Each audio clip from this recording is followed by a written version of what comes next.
प्यारे बच्चों, नमस्कार। कैसे हैं आप सभी? उम्मीद करता हूं आप सभी स्वस्थ होंगे और ईडियम एंड फ्रेजेस सीख रहे होंगे। इससे पहले डेली यूज सेंटेंसेस के 50 पार्ट्स हम लोग लिख चुके हैं, सीख चुके हैं एंड हम लोग अब इस्तेमाल भी कर रहे हैं अपने daily use English communication language में। Nowadays we are learning idiom and phrases and this is part number 18। ये 18वां पार्ट है और हम जो ये इडियम एंड फ्रेजेस कर रहे हैं ये स्पेशली कर रहे हैं एनिमल्स के ऊपर। इससे पहले फ्रूट्स के ऊपर कम से कम 5 सीरीज आई थी कि भाई फ्रूट से आप मतलब कितने इडियम एंड फ्रेजेस सीख सकते हैं। जैसे कभी हम बोलते हैं गो बनाना, फिर कभी बोलते हैं सार ग्रेप्स, कभी बोलते हैं पियर शेप। मतलब इस प्रकार के हमने कम से कम 25 से 30 इडियम एंड फ्रेजेस सीख लिए हैं जो टोटली किसके ऊपर बेस्ड हैं, जो बेस्ड हैं आपके फ्रूट्स के ऊपर। और इन वीडियोज में हम लोग कर रहे हैं ऐसे idiom and phrases which are based on animals. तो देखिए आज के सेशन में क्या आपको सिखाने वाला हूं। अगर आप इडियम एंड फ्रेजेस सीखना चाहते हैं तो there is a playlist.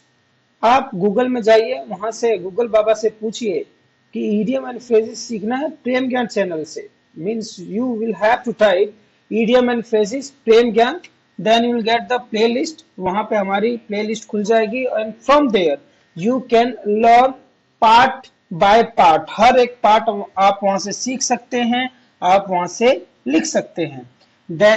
Tense का भी है, टेंस भी आप सीख सकते हैं जहां पे बिल्कुल बेसिक से समझाया गया है कि सब्जेक्ट क्या होता है, वर्ब क्या होता है, हेल्पिंग वर्ब्स क्या होते हैं एंड देन 50 डेली सेंटेंस है। ओ ये कौन है? आई will be a monkey's uncle. ये क्या कहना चाहते हैं? ये बंदर जैसा मुंह बना के, और भाई मंकी के ही अंकल लग रहे हो तुम। एक तो टकलू हो, ऊपर से बंदर जैसा मुंह बना रखे हो। तो आई will be a monkey's uncle का मतलब क्या होगा अभी मैं आपको बताऊंगा। और मैं ये बता देना चाहता हूं कि संडे को मोटिवेशनल डोज भी अपलोड होते हैं, वहां से आप जरूर कुछ ना कुछ सीखेंगे जो आपकी जिंदगी में काम आएंगे। एंड अब हम करते हैं आई will be a monkey's uncle. ये टकले अंकल क्या कहना चाहते हैं इसको एक बार देख लेते हैं।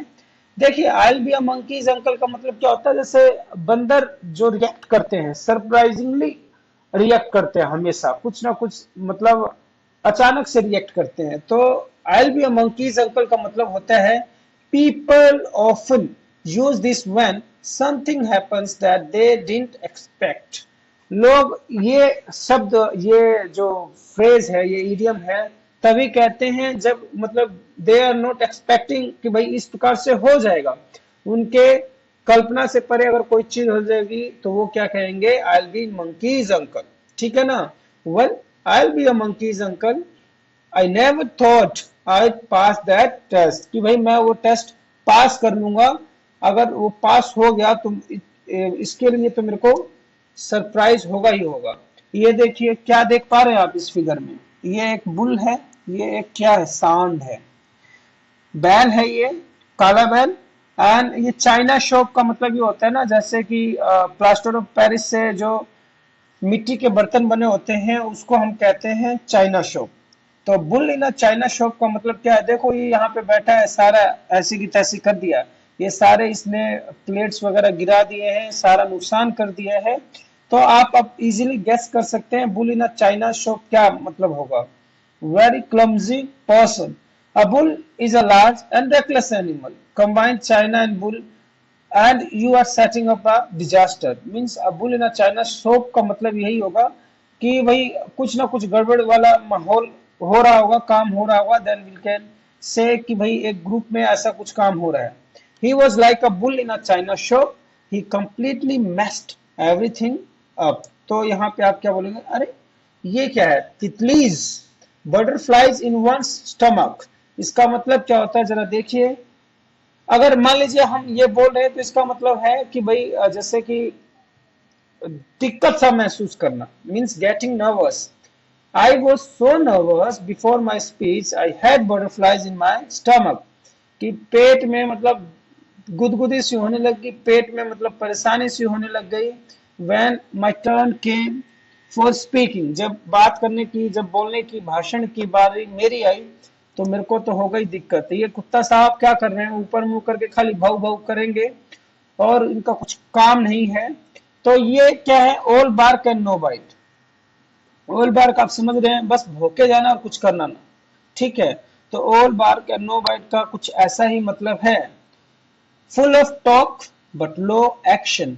कोई भी एक्शन ना लेना, खाली कहे जाना बोले जाना, कहे जाना बोले जाना, but you are zero at reality. On the ground you are zero, बस बोलना मैं ये कर दूंगा, मैं ऐसे नहीं, मैं वैसे नहीं, बट अगर रियलिटी की बात हो आप टोटली फ्लॉप हैं, फेलियर हैं। My boss yells a lot but he is all bark and no bite. जो माई बॉस का मतलब ये है कि जब कंपनी में जहां आप लोग काम करते हैं, जब जहां आप लोग काम करेंगे, तो यू विल फाइंड मतलब अजीब अजीब प्रकार के प्राणी पाएंगे।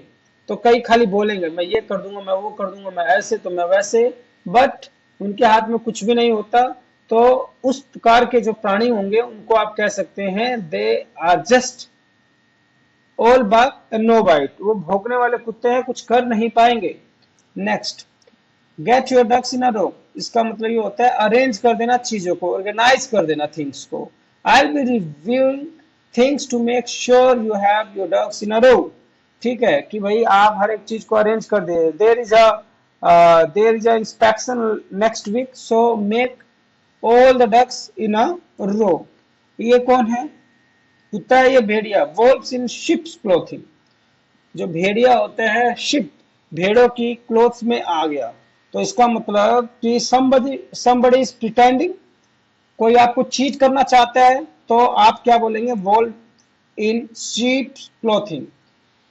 something or someone dangerous presenting as a gentle, weak or innocent। कोई है तो खतरनाक, कोई है तो शातिर, कोई है तो चालू, but he is pretending, but he is presenting himself as very gentle, weak and innocent। Example, don't trust him, he is a wolf in sheep's clothing। भाई उस पर विश्वास मत करना, बस वो समझ लो कि बहुत खतरनाक है। बीज नीज, बीज नीज, बीज नीज, बीज नीज, इसका क्या मतलब हुआ, बीज के नीज। इसका मतलब ये होता है if something is the bee's knees that means it is excellent and of the highest quality. मतलब सबसे बेहतर आपके पास हो और हाईएस्ट क्वालिटी हो।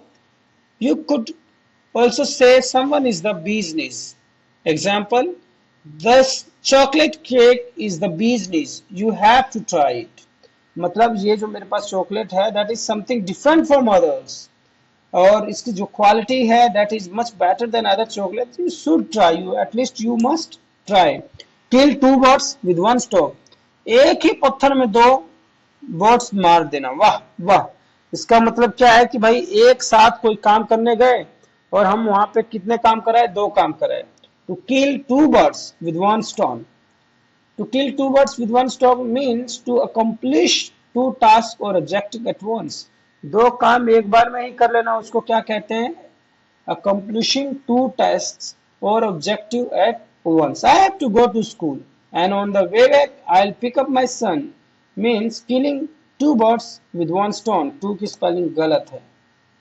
तो प्यारे बच्चों देखिए कितने बढ़िया से ये हमने इडियम एंड फ्रेजेस किया। जस्ट हैव अ रिकैप फटाफट। To kill two birds with one stone means to kill, means to accomplish two task at one go.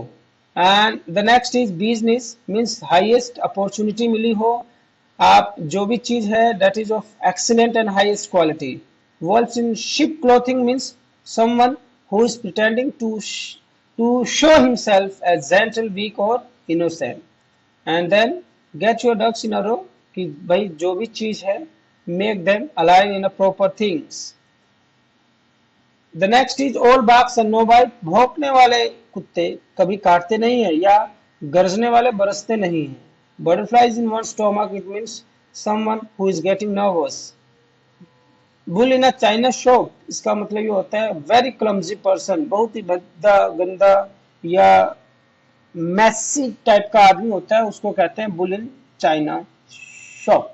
I will be monkey's uncle, इस बंदर को देख लीजिए, इसका मतलब ये होता है, मतलब ये सरप्राइज हो जाएगा। ठीक है, तो इसको क्या कहते हैं, मंकीज अंकल। तो प्यारे बच्चों ये थे idiom and phrases and this was part number 18। 18 part हम लोग कर चुके हैं। अगर आप ये अनुमान लगा के मानिए कि हर एक में 7 ईडियम एंड फ्रेजेस है, आप लोग लिख भी रहे होंगे, तो 18 इंटू 7 आप कैलकुलेट कर लीजिए कितने हो जाएंगे। It will be approx more than 100। तो इतने अगर आप ईडियम एंड फ्रेजेस सीख लेते हैं विद इन 18 डेज, तो अपने आप में बहुत बड़ी बात है। तो इसी तरीके से सीखते रहिए। मैं फिर से कह देता हूं, बिना इंग्लिश के गति नहीं होने वाली। बिना इंग्लिश सीखे आप अपने करियर को मतलब बूस्टर नहीं लगा सकते। आप बढ़िया, जितना बढ़िया करना चाहिए उतना बढ़िया नहीं कर पाएंगे। फॉर एग्जाम्पल, यदि आप इंग्लिश जानते हैं तो जहां पे आपको 7 साल में, जहां पे आपको 8 साल में प्रमोशन मिलना होगा, you will gate promoted with in 3 और 4 ईयर्स, बिकॉज आप में कम्युनिकेशन स्किल्स होंगी, आप में प्रेजेंटेशन स्किल्स होंगी। तो आप कहीं पे भी मार नहीं खाएंगे, आप लाइमलाइट में रहेंगे हमेशा। समझ रहे हो, लाइमलाइट भी एक ईडियम है। लाइमलाइट में रहेंगे और लाइमलाइट में जो रहता है वही प्रमोटेड होता है, वही आगे बढ़ता रहता है और वही जगह जगह इंटरव्यू देता है। इंटरव्यू के ऊपर भी बातें करेंगे। टिल देन टेक केयर, खुश रहिए, बिंदास रहिए। नमस्कार।